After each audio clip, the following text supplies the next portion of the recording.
Hey everyone, I'm Mike Henry, and this is my Procreate 5X demo for the piece I call She Creature.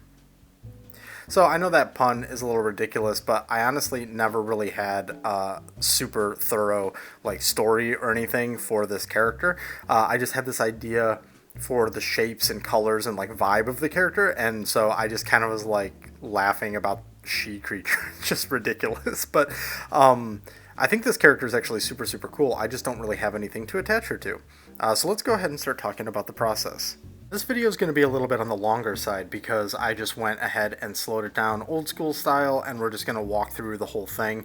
There's not going to be any specific call outs of tricks except for one trick, which is the patterning that I do across her tentacles. So we'll go over that when we actually get to it. But for now, let's just talk about the sketch. So if you've been keeping track of the channel and keeping track of my Instagram, this piece is a little bit older now, but when I first got done with my relocation, for those of you who haven't kept up, we recently moved from Spain back to the US, back to the Bay Area, and when we first got back, it was really hard for me to get into the rhythm of drawing or painting anything because I just had a lot going on.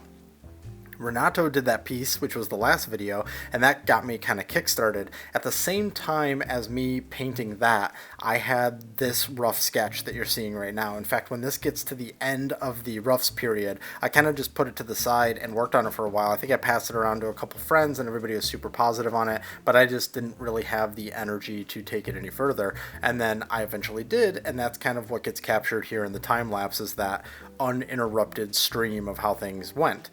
So what was the thought process behind the actual design of the character? I think to some degree I was still channeling some of what was left over from back when I was doing my monster series. I still have more ideas for that series, but I didn't want to kind of torture it for too long. So I moved on, did a couple of other things. I did that beast guy a little bit ago, and then I did this girl here recently, and though they are not part of the same thing and they are not part of that monster thing, I would say that there's definitely some residual ideas happening there. So when I did this illustration, it's like a lot of the stuff that you see me do on here. When it's for fun, it's all just about shapes and forms and what feels cool. You could see through the sketching of this piece, which is done with the fat pencil, which is linked down below in my brush set. I started with this really thin upper body and then this sort of thicker lower body, and I thought that was an interesting starting point, and then just started playing with it from there. Put on the head shape, put on the extra arms, and then just kind of started following one thing after another. A lot of the time with the work that you see me do on this channel, there isn't necessarily a goal. It's more about following the breadcrumbs of, I do this mark on the page, what does the next mark then feel like it should be? It's not quite that abstract, but it is very similar. So as I was working on this, it was a lot of just, feeling out, hey, that was kind of cool. What if I did something like this? How can I continue to support it? How can I continue to grow the concept into something that's special? So some of the things anatomically that I think are interesting about this, which is something that I was pushing, is she has these prominent deltoids and then this really thin chest to body area, and I just thought that was kind of fun. It almost has a Cammy vibe, like Cammy from Street Fighter, especially the way that they depicted her in certain installments. She has this kind of muscular, almost gymnast kind of vibe, and that was kind of where I was going with the initial thing. But then I didn't want it to just be an average person standing there. I wanted to take it into this more fantastical realm. I've always been really interested in characters that have more than two arms. I think there's something really fun about the idea of some set of those arms doing one thing while the other arms are doing another thing. I actually remember when I was a kid, I really wanted the action figure for four arms from X-Men. It was one of the Toy Biz. I had a huge Toy Biz X-Men toy collection, and that's what I really wanted forearms at the time, because it would have filled in a gap. I used to be a big toy collector when I was a kid, and I remember showing it to my grandpa and being I said to him, wouldn't it be cool to have four arms? And his response was, I don't know if my brain could process having two extra arms, or something to that effect. He pointed out the fact of how would you control the two extra arms when we struggle to control the two that we have now, or I don't know, something like that. And it always kind of stuck with me. And so whenever I draw characters that have more arms, I always kind of assume that there's almost multiple personalities kind of happening at the same time, but they're all supporting the vibe of the character. So in some ways with this character, if you cut off the bottom two arms, she's kind of just like running her fingers through the side of her head, through her tentacles kind of. Oh, there's some little spikes there. At one point I was going to put like sea urchin spikes all over her, but then I end up turning them off and just painting her, and then deciding whether or not I'm going to bring them in later, and I decide not to. There's a lot that I like about that, but I wasn't feeling it at the time. So maybe I'll do like a companion character at some point, or a follow-up where I bring this back, because I do really like that look. I just didn't really feel like I was in the mood for it once I got to the painting side of things. So anyway, she's got this one pose, and then you cut off the top arms and you just look at the bottom arms, and she has this more reserved pose. And I kind of like the potential for body language with something like that. Maybe even something where some set of arms is showing what the character is trying to project, and the other set of arms is showing what the character is actually thinking, or I don't know, something like that. I would definitely say that I didn't go that deep when I was posing this character. It was more just some natural posings and bringing it all together.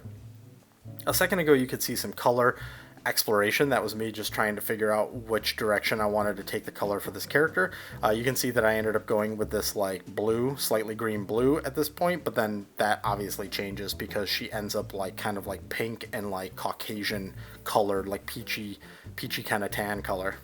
I would say that at this stage of the illustration, I'm in love with the sketch and I'm worried about the paints. And that's not because I'm necessarily questioning my ability to deliver on like my own aesthetic and my own like just this is it but painted. But it's more like, I'm sure some of you out there can relate that sometimes you nail a part of a piece and you mess up another part of a piece, and then that's the only part that you see and you don't see the parts that you nailed. Hopefully other people just see the parts that are really good about a piece. In this case, I would say that that's exactly where I was at. It was like, damn, I really like this sketch. I hope I don't blow it on the paint side. I hope I don't blow it on the color scheme and all that. And now there could also be some of you out there that are like, oh, that's just like false modesty. Like, you know, you always put up cool stuff, maybe something like that. I mean, I'm just assuming some people out there might have that opinion.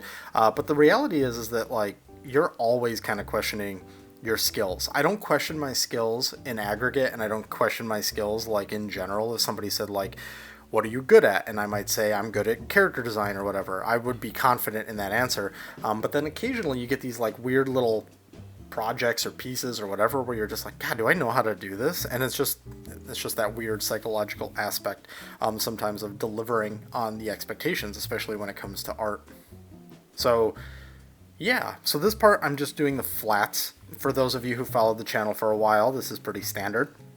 Something that I do that I'm very, very diligent about, or very, very organized about, I should say, is my layer structure. So what I'm trying to think about, the mentality that I'm in while I'm figuring out these layers, is I'm trying to project into the future to when I'm going to be doing all the shadowing and all of the rendering and all that. And I'm trying to think to myself, what are aspects of this character that I'm going to want kind of cut up so that I can select those flats and have a lot of control over it. This is that technical side of the painting. There are certainly people out there that they've just got their rectangle and they've got their one or two layers and they're just mashing that paint in there.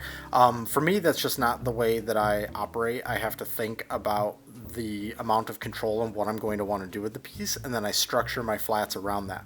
So if you're looking at a pile of tentacles on the back of somebody's head, you're probably thinking to yourself, how can I separate all of these and get the control so that when I'm rendering these, I'm not stepping all over the other tentacles?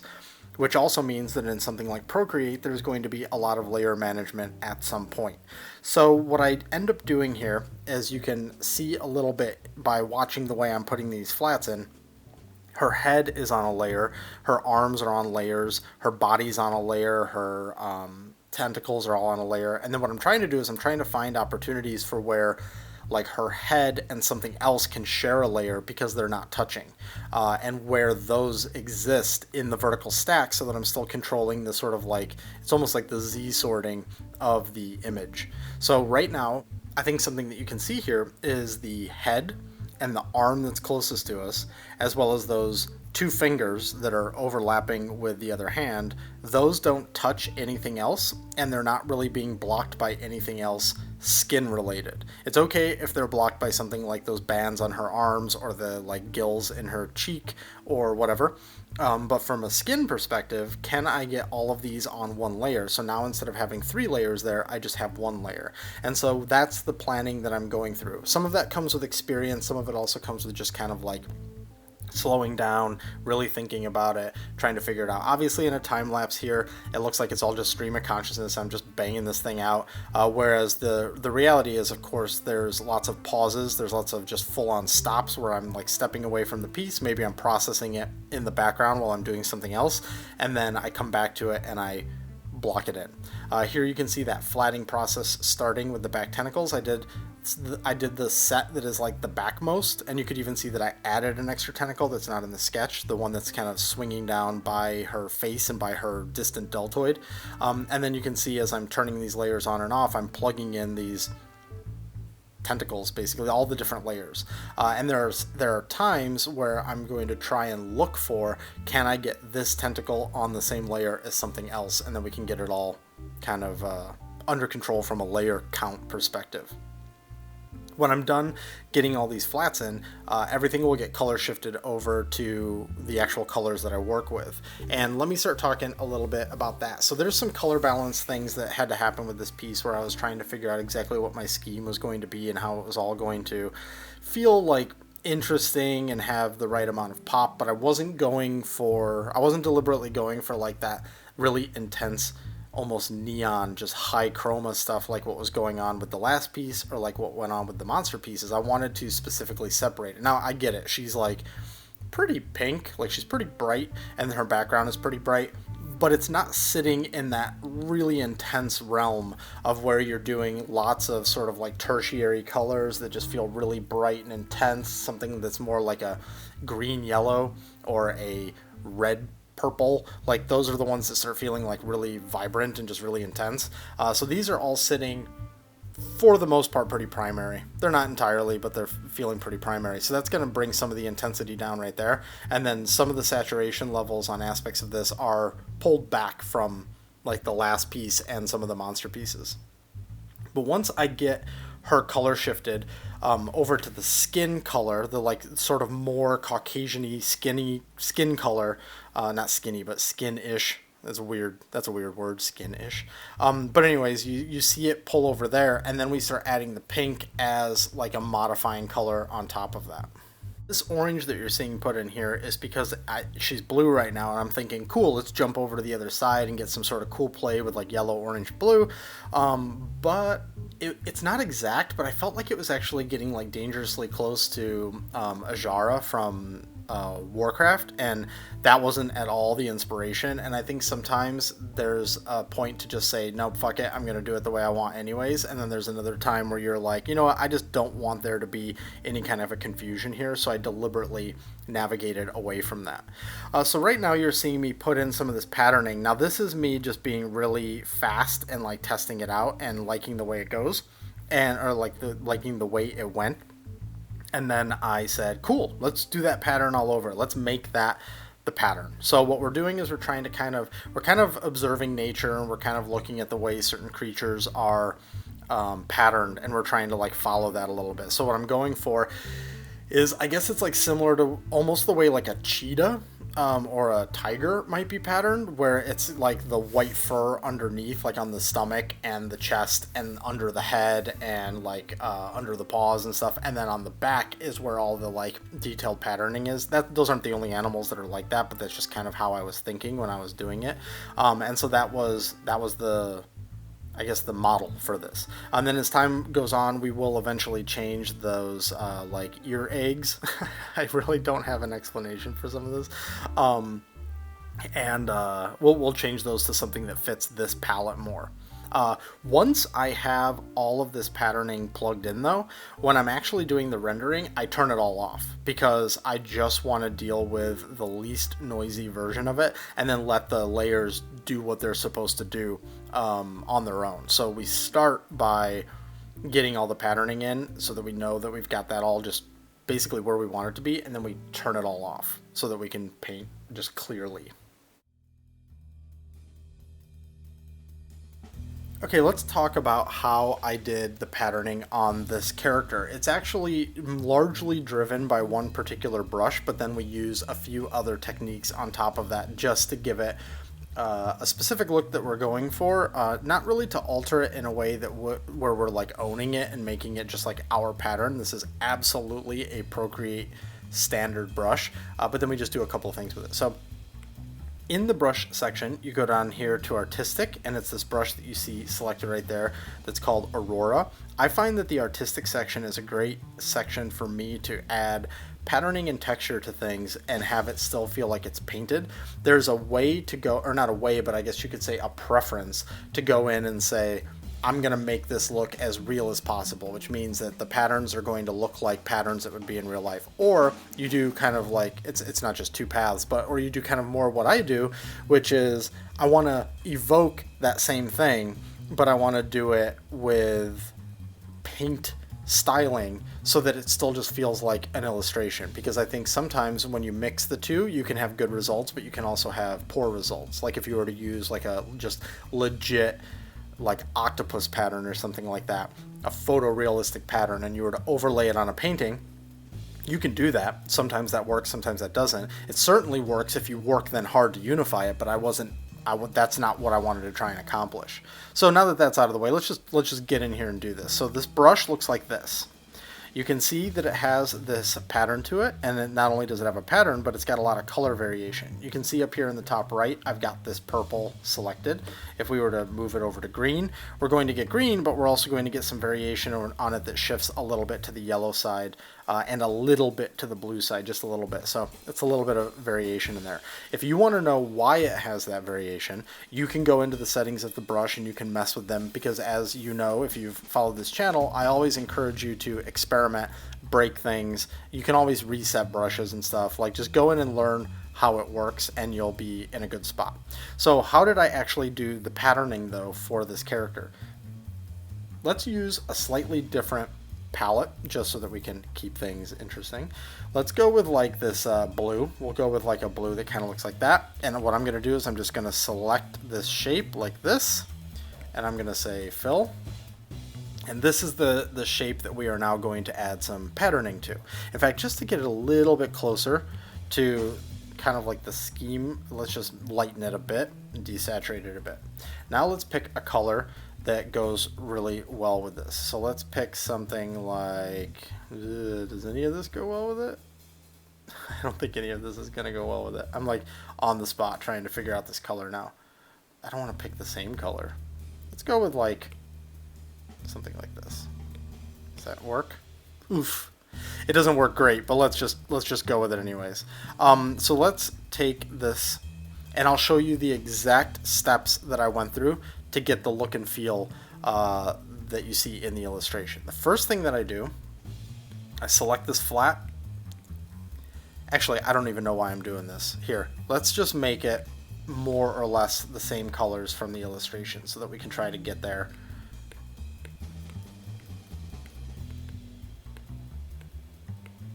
This is obviously not exact, but it'll get us close. Okay, now that there's no ambiguity, we go in here and we select this, and then our new layer, we go like this, and we just paint it in kind of where we want it to be. We want happy accidents to happen, but we also at times need that to be controlled.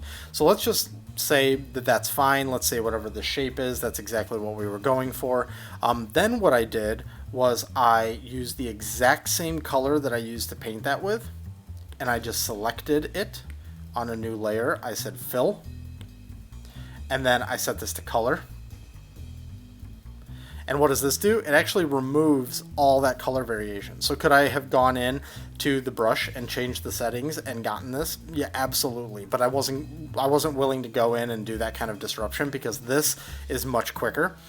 So I did the fill. Now that I've merged those two layers together, I've duplicated them, and then I do a Gaussian blur, just like that, just to bring like a little bit of that edge softness right there. And then I select my original layer and clear away from that blur so that we just don't have, I don't want blurriness here where the texture is, I just want it on the edges. And then we can even duplicate this if we want to soften that a little bit more. You can see what I'm doing there, how I'm getting like even more soft blurriness there, but I'm maintaining my edge here.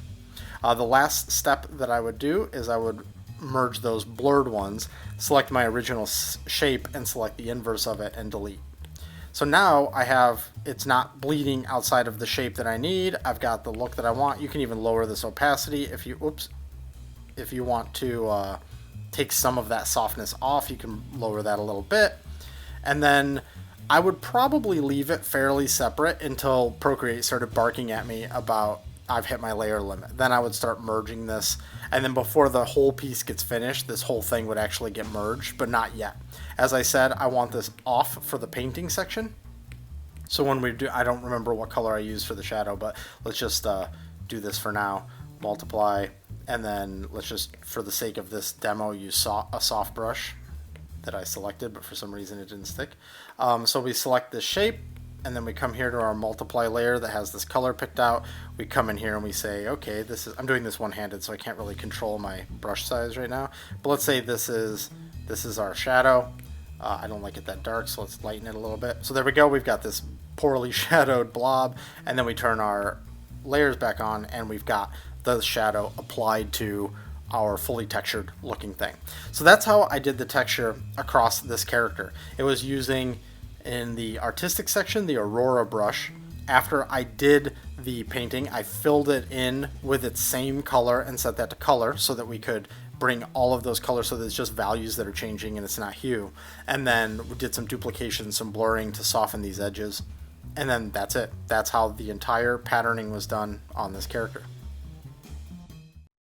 The only thing I don't really mention there that you can see kind of happening a little bit right now is just some additional stuff that I'm throwing in there, like editing it in spots, adding little extra blobs and spots, that type of thing. Also, something that I've noticed is there's, I think, a couple of sections where I did the blur before, but then I kind of like refined that process and I did the blur after, because I was doing something where I was duplicating it, blurring it, doing the clearing, merging it together, and then doing that color adjustment, and that was just adding like a little bit of additional noise when you get really close. And I generally like to have what I would describe as like watertight art files, where it's like everything is just like answered and everything is where it needs to be, and you can zoom in on most things and there isn't anything that looks like it's like a deliberate brush or it's not refined or whatever. So I wanted to make sure that that it held up as well as it could zoomed in. Now we're arriving at something that's closer to the scheme, the actual color scheme. We've got these egg glowy orb things that are kind of underneath her tentacles as more in the right palette. The eyes still have some ways to go, but we're starting to kind of get there. One thing that you'll notice in the sketch is that the bands that are like around her tentacles have these almost like pyramid spikes on them, and then they're gone by the time it's done. I think that was the idea of getting rid of them was two reasons. One is once I finally settle on making all of the bands almost this like pearlescent kind of ivy, bright white looking material, it didn't feel as like it was as logical. I think that that's still like really cool. Like you see stuff like that in fashion sometimes where it's like you'll have something that's kind of brutal looking, but then you'll go ahead and represent it in a more luxurious way, I guess. But I thought that going back to those concerns about things feeling too much like Jara, I thought that also the idea of having these heavier, more, I guess, hostile looking bands made it feel too World of Warcrafty, and I just again didn't want to have any of that influence in there, so I just pulled away from it and went with these like simpler ones. You can see right here though, at one point they are dark blue, trying to kind of capture this like iron vibe, and that I think is what ultimately drove me away from that entire thing. I put this in and then I was like, this looks too heavy, this looks too whatever. It looks too like medieval fantasy World of Warcrafty, and I wanted to get away from that. I don't think I get away from it right away, I think you'll see that development happen. Something you'll notice a lot that's happening on this piece is layers turning off. While I was in the middle of working on this, in order to get clarity with all of my layers and figure out where I was going to position other layers like these types of adornments, I had to turn things on and off a lot so that I could understand exactly where everything was in the stack. As the piece continues and you watch it continue to develop, you're going to see that quite a bit throughout this. Let's go ahead and speed up the rest of the flat process. I don't think there's much more to say here, and we'll arrive when things get a little bit more interesting. You'll notice that we don't actually finish the flatting to the colors that are in the final before we start painting. That was just because I hadn't fully decided on it, and so we will get there at some point, but the painting will start before that. Here you're going to see me toying with some like more intense greens. I think this is also really cool, but we don't go that way just because I didn't want it to potentially communicate anything that she was like poisonous or something. I just didn't want to. I wanted to make sure I wasn't telling additional story than I was really looking to. And at some point too, you'll notice that her colors will come down in intensity a little bit. Again, this is that thing where I wanted to do a character that looked like this, but I didn't necessarily want to be doing it. I didn't want people to accidentally think that it was part of the same lineup as those monsters, because I didn't do certain number of things that I would always do with those characters, and I just wanted to make sure that that was as clear as possible. Here I'm starting to work out some of the glowy stuff. I wanted to kind of answer for myself how I was going to do this, especially with like a bright background. Usually it's kind of hard to represent things that are glowing really brightly if the environment around them is really bright. It's kind of like how you can't see fire in the daylight. You can, but not like certain levels of it. And so that's kind of what you see here is me starting to figure out like what are all these little things going to look like, because these aren't going to be handled in the same way as the rest of the materials. These translucent, glowy objects don't really work well when you're trying to do the shadow method and lighting method that I usually use. You have to take completely different considerations with these. So these were done by having some different layers that have they're dark base layers, and then you're filling outside of them. You're like filling all of the space outside of them and then blurring them so that they encroach in. Oh, here you can see me messing with the urchin spikes and then deciding, yeah, this isn't really working. I don't really like where this is going, and then I bail on it. So with the glowing, that you fill all of the area outside of the flat and then blur it so that it comes back into the flat, and then you clear what's outside of it. That way you get this smooth gradiented inward pull, and you're getting that like kind of Fresnel look of having the outer edges glowy and then it's transparent on the inside and all that. I actually cover how to do that in other videos, but I'm going to be a super unhelpful YouTuber here for a minute and not tell you which one it is because I don't remember. If anybody out there remembers videos where I've broken down the way I've done that, then by all means, please comment below. That is not fishing for comments. That is legit. I don't remember. Now that I say that, though, I think the Sketchbot piece, because there's lots of saliva in that one, which is a funny sentence, I think that I probably explained it a little bit in that one. So now we're actually starting with the shadow process. So what I'm doing here is I've chosen my color. It's a reddish, tannish, lightish color, fairly desaturated, set to multiply. With that layer is sitting on top of all the flats, which are in their own folder, and then we've got another folder where we're going to start putting all of our lighting stuff. So that's the shadows. You can see that certain tentacles are getting either turned off or they're getting lowered in opacity, and that's because since they're all the same material, they're all the same flat, which means I can't discern where one stops and one starts, especially because my flats regularly deviate from my sketch, so I can't go by the sketch lines either. So as I'm working from back to front in my layers, and I'm doing my select paint, select clear method, which is linked down below, a video explaining that is linked down below, I need to be able to see what I'm working with. I think this is probably one of the starkest examples. You can see that her torso and her leg, her hip, her arm, that's all lowered in opacity, and now we can see that those arm layers on top are solid. So what I've done there is I've just lowered the opacity of those flats. I'm still rendering them because I can kind of figure out what my values are going to be, because my values are going to alter depending on how dark that flat is, because since the shadow layer is a multiply and it's reacting to everything underneath. So I can adjust the opacity of that and still have relatively strong accuracy that I'm hitting what I'm trying to hit. And then when I'm done going through all of these layers, I can put them all to full opacity and it should all separate and work pretty well. The pass I'm doing here is a form shadow pass where I'm applying light in a ambient occlusion oriented way to try and communicate all of this anatomy and make sure that everything reads voluminous. Man, I'm just explaining the shit out of this right now, aren't I?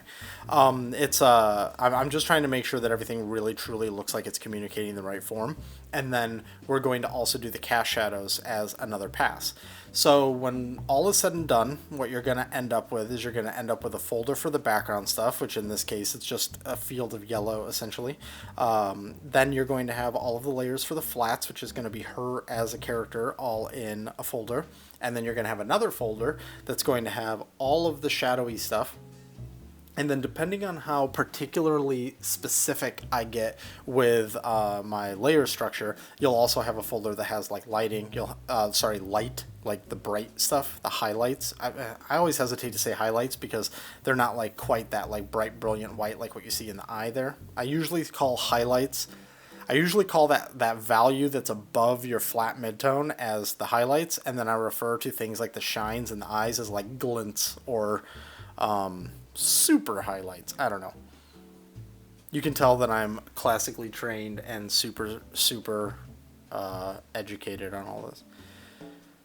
So this process is, I feel, the most painstaking process of the painting, because this is where you're having to be like really dialed in on your values, how much you're communicating the form turning on all of these individual things.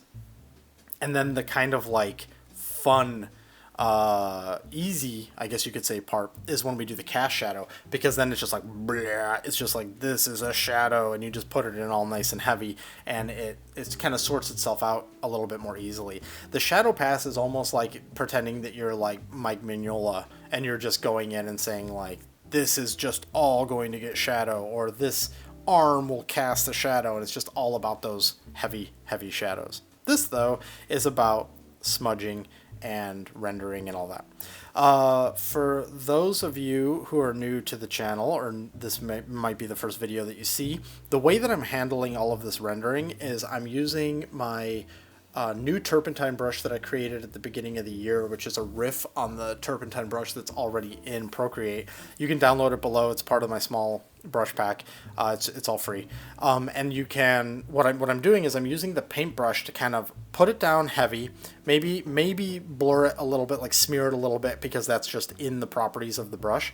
And then I will use the exact same brush, but as in the smudge category, and I'm smudging it to get the softening. The reason why I use the same brush for both, even though I have to really work it when I'm doing these types of shadows, and I don't have to work it that much when I'm doing the heavy shadows, is because I just like the consistency of the application. There are certainly times where I might switch to a little bit of a softer brush, or I might switch to something because I'm trying to like really capture something specific, but for the most part, I like to maintain all of this consistency. It might sound a little counterintuitive, but when I'm doing this pass, it's actually kind of agnostic of light. And what I mean by that is it's obviously not actually agnostic of light, because light is how we're seeing the form, and the shadow is created as the counterpoint to the light. But when you're doing this pass, what you're trying to capture is, in my opinion, or I should say, let's actually pull it away from the academic for a second and just say this is what I'm trying to do. I'm trying to capture the aspects of ambient occlusion that are about actually capturing where the light can't reflect to, like where it can't bounce into, and that's what you're trying to get. You're trying to get those pockets like under the head and in the armpits and things like that. But then I'm also trying to capture in that same pass some of the specific forms, which is why I usually refer to it as a form shadow. So does AO, just like a true AO, give you that deltoid definition that you see right there? Probably not. It kind of depends on your thresholds of how you're defining that. So that's an example of like the pure artistic liberties of what is the goal of the shadow that you're trying to do here. And sometimes, like for instance, if you're going for something that's really graphic designy, that's a good example because it's like really extreme. There might be a situation where a shadow doesn't cast a certain way, but you've decided that it does because it supports the design, it supports the composition, it supports whatever. And that's kind of what this is. You could absolutely model this character in 3D and get like a hyper realistic lighting system so that you say, actually, Mike, this isn't the way the shadow would fall, and that's totally cool. I'm not going for absolute perfection. I'm going for something that feels right. And that's kind of what I'm going for across this entire form. So here you can see me now flipping everything on, and now I get to see how everything is truly playing together. Now that I've turned all of that on and I get a little bit of a taste of what that looks like, I'm going and finishing up certain aspects of these last two tentacles that I thought needed some extra support there. Now, if you're out there and you're saying, but Mike, with this super complicated layer system, what if I want to augment something that is like on one of the further back layers, but it's part of my shadow pass? Yeah, that can absolutely be a problem depending on how you're going to handle it. You can either just go in and say, I'm not looking for super accuracy, I'm just going to go in and edit this shadow layer a little bit. That's fine. You can hand paint it and be actually really considerate about where your shapes start and stop. That also totally works. Or you can get really crazy about it and actually have to, like, I don't know how to say this, but like really manage the fact that you missed something or you want to tweak something or whatever. You can also do things where you create a new lighting layer and a new shadow layer, and you put in the shadow where you want to adjust. You clear everything that you need to clear, and then you just flip both of those layers back to normal, merge them together, and then switch them back to multiply. There's a bunch of ways that you can kind of navigate patching certain things. For me, it really just depends on how severe is the fix that I'm making and how much control do I have. I could, if I wanted to, like at this point of the piece, you know, I could just flatten everything, start color picking, and paint everything the way I want to paint it. The reason why I do it the way that I do it here is because it just gives me more control, and so there's aspects of my process that can be a little looser, and I don't have to worry about the fact that the precision isn't there or whatever. The precision ends up getting controlled by the fact that I'm using all of these layers to select things. So let's speed it up again here, just for the sake of getting through all of the jewelry and get to the next step. Not jewelry, let's call them adornments because it's not truly jewelry. And then you're going to see that we're going to switch the color on the adornments to back to blue because I'm having like a big crisis on what color do I actually want these things to be. When we're done and you see it flip to that dark blue color again, you're going to see me throw paint all over, which is right there. That's me testing out the color of my shadow and just deciding like, okay, I like the color of the shadow. You can see that I adjust it. Then it's like, where am I going to actually stick it? Here I'm replacing the shadow that I already painted in the kind of AO pass, and I replaced it with the new shadow color. I was also playing with some ideas of cast shadows across her, like is there anything that's occluding the light and making it so there's a shadow casting across her. And then I decide, okay, I've got the shadow that I want, let's go ahead and start putting the cast shadows in and worry about the self-cast shadows, and then worry about something actually casting across her later. So what you see here is I did what I explained earlier. I've turned off all the patterning, and now I'm just going through and doing all of the cast shadows. It's kind of almost like off-putting because she just has this like she's just like this like fleshy tentacle thing, which actually kind of in a weird way makes her suddenly look like really off-putting. But the thing we're going for here obviously is clarity. We know we're going to flip those things back on later. So now we're putting in all the cast shadow. What I'm trying to do most here is I'm trying to say, okay, this is the direction that my lighting is coming from, and then this is a significant object that's then going to cast shadow back onto itself or back onto her in some way. So things like her adornments is a slam dunk. I can be like, yeah, those are definitely going to cast shadows. Things here like the deltoid casting onto her chest, that totally makes sense, as well as the rest of her arm casting onto her torso. The things where it becomes like a little bit more particular is where you are trying to decide whether or not, say, like, will a particularly protruding knuckle cast onto other parts of the hand, or she doesn't have a nose in this case, but does a nose cast, do her lips cast shadow onto her? And so this is where I'm making choices that are a mix of how I actually want to simulate the light, as well as the design things, because the design aspects, because there's points where I might say, actually a shadow would be cast here, but I don't like the way it looks. Can I get away with some other solution where people still feel like that has been treated and properly addressed, but I get the look that I'm going for? So we continue to go through. We're still doing the select paint, select clear method, where we're respecting the order of our layers. You can see here that I just lowered the opacity on the layer, the flat that contains her face and her arm and those fingers, so that I can see how much of the shadow from the tentacles I want to cast. I want to be really careful here, because even though those tentacles are a separate layer, we don't actually want them to have like an entirely clean break there. We want those tentacles to look like they are connected to the head. There is a topological sort of deviation, I guess you could say. Her skull shape goes back, and then it does curve towards us so that we can get that rounding of that tentacle, but we don't want it to be so extreme that we've got a big fat cast shadow there. So we have those little cast shadows on the edges so that we can try to communicate where it's gaining mass and casting the shadow, but that it comes back to a connected part of the skull. And when we finally actually get to clearing that, when we select that tentacle and clear away from that cast shadow, you're going to see it get cleaned up in the right way. What you just saw was me turning a lot of things back on and then reducing the intensity of the pink. That's how we actually get over to the pink that the illustration has.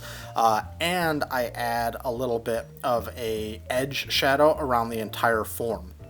You can see it now. In fact, you could just see it just get blinked on right there. And that is adding an encroaching shadow around the entire thing. That's just done by filling the inverse of her form, blurring it, very similar to the way that we do the glow, and then clearing away the excess, and then we get this soft shadow all around her. It's not, I wouldn't quite call it a vignette.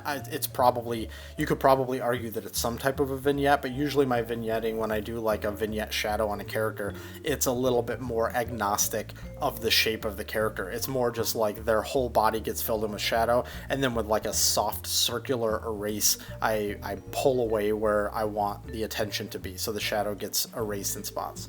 You can see here we've got some color issues where we've got these analogous greens for the eye and the eggs and the gills and all that stuff, and that has to get reconciled at some point. And the way we ultimately reconcile it is by making the eggs and the eyes the same color, and then we that kind of gets us out of this jam of things feeling just kind of a little off. Actually, it just doesn't feel super good. There's nothing that feels particularly good about that green with that blue of the eye. So we're just going to do some additional details here, some additional cast shadow work on the adornments, if that's the official term that we're using here.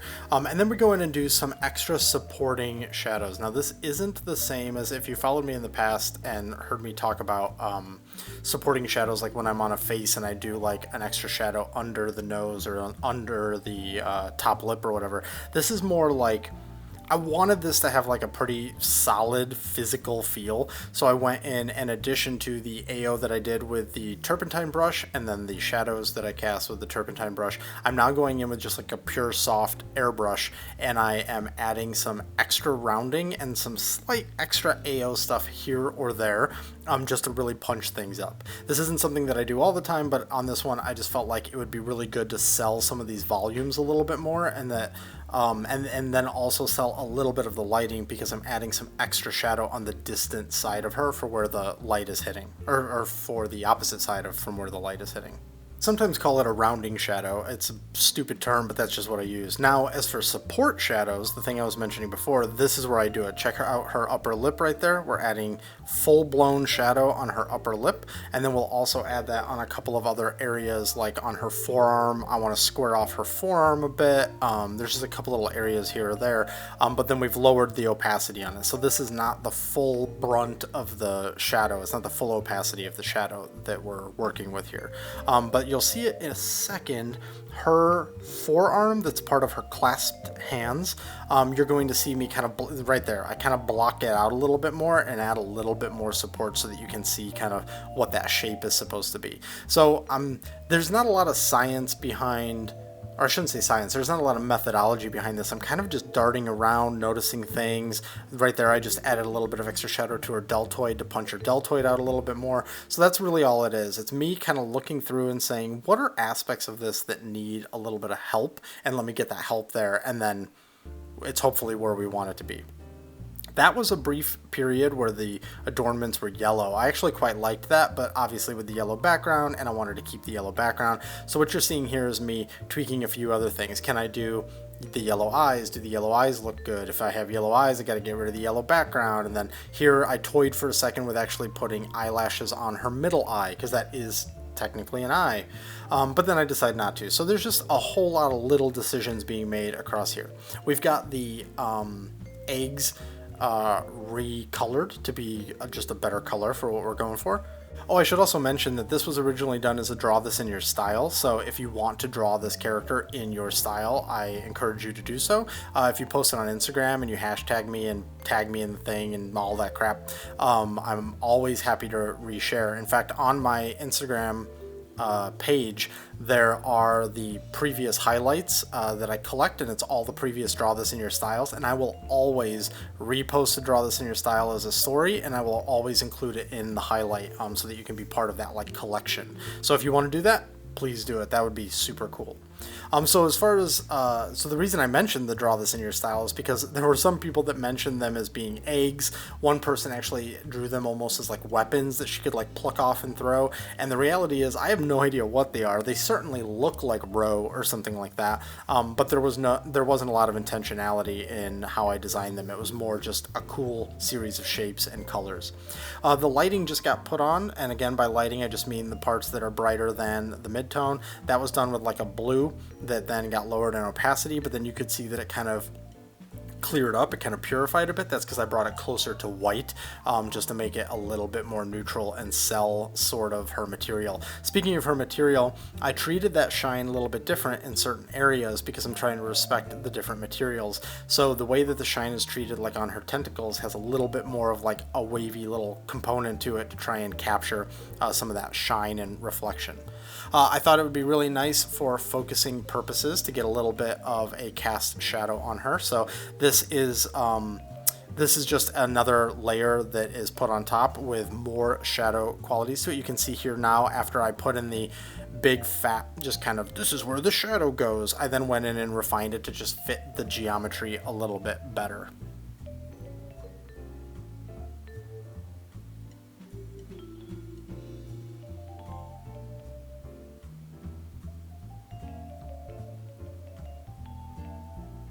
Okay, here we're just adding a little bit of that hot edge there, tweaking some things. This is the tweak stage, which you're going to see a lot of things flick by really quickly. Now, just to kind of isolate real quick what my mentality is here, my mentality is I've done all of the foundational stuff. I've got this character rendered, but what's the presentation going to look like?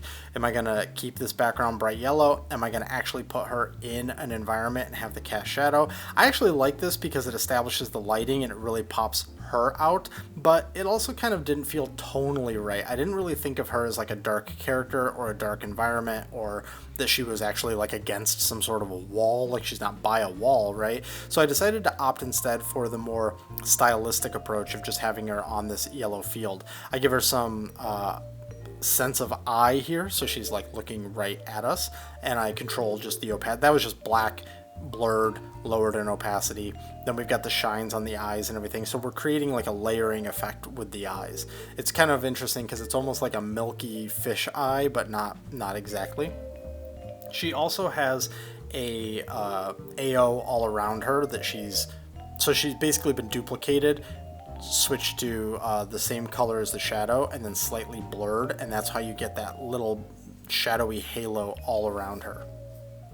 We get into some extra little stylistic flourishes, which in this case is the outline stuff. So the outline that I wanted to do on her, I didn't want it to be particularly heavy, and I wanted it to also vary in line weight. So her main outline that goes around her entire form is done on a layer underneath all of her layers. It's done with the same brush it's the turpentine brush. It's the same brush that everything else is painted with.